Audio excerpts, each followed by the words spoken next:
પાડીના પલસાણા ગામે રામેશ્વર ગંગાજીના ખાડી પાસે દુર્લભ કાચબાનું જીવનદાન બક્ષ્યું હતું।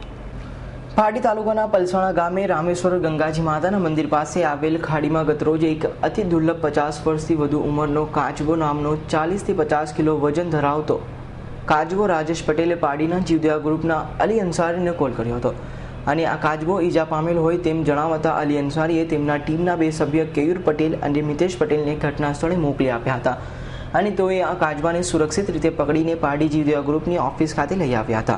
જે બાબતે અલી અંસારી અને અશ્વિન દેસાઈએ વન વિભાગના અધિકારીને મહેશભાઈને જાણ કરી હતી અને આ કાચબાને વન વિભાગને સુપ્રત કરવાની તજવીજ હાથ ધરી હતી। લગભગ એના પગમાં ઇન્જર્ડ છે લગભગ, અને અમે અમારા આરોગ્ય સામે જાણ કરી છે ને કાલે સવારે લગભગ 11 વાગે લગભગ કાચબાના કબજો લોકો લે છે। કોણ કોણ ગયેલું હતું, કોણને કયા સમય?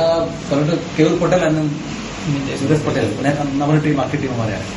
હવે ખાસ કરીને જોવા જઈએ તો કાચબાના લોકો બિન એ કરે છે ઉપયોગી, એના નખ કાઢે છે અને આ રીતે, તો આમાં શું છે આ કાચબામાં? આ કાચબા એકચ્યુઅલી આવા કાચબા બહુ રેડ કેસમાં જોવા મળે છે આવા કાચબા। હા, હવે એને શું કરશો? હવે એને કાયદેસર કાર્યવાહી કરીને કાલે અમારા આરોપી સામે અમે કબજો કાલે આપી દઈશું સાહેબ।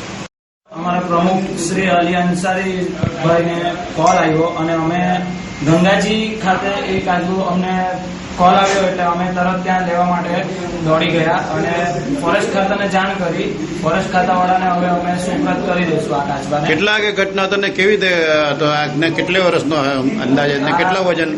અંદાજે 40 કિલોનો હશે, એનાથી વધારે હશે કિલોમાં, અને 80 થી 90 વર્ષનો એનું અંદાજિત આયુષ્ય છે। હમણાં એ એટલા વર્ષનો હશે। અમૃત પટેલનો રિપોર્ટ, S9 ન્યૂઝ, પારડી।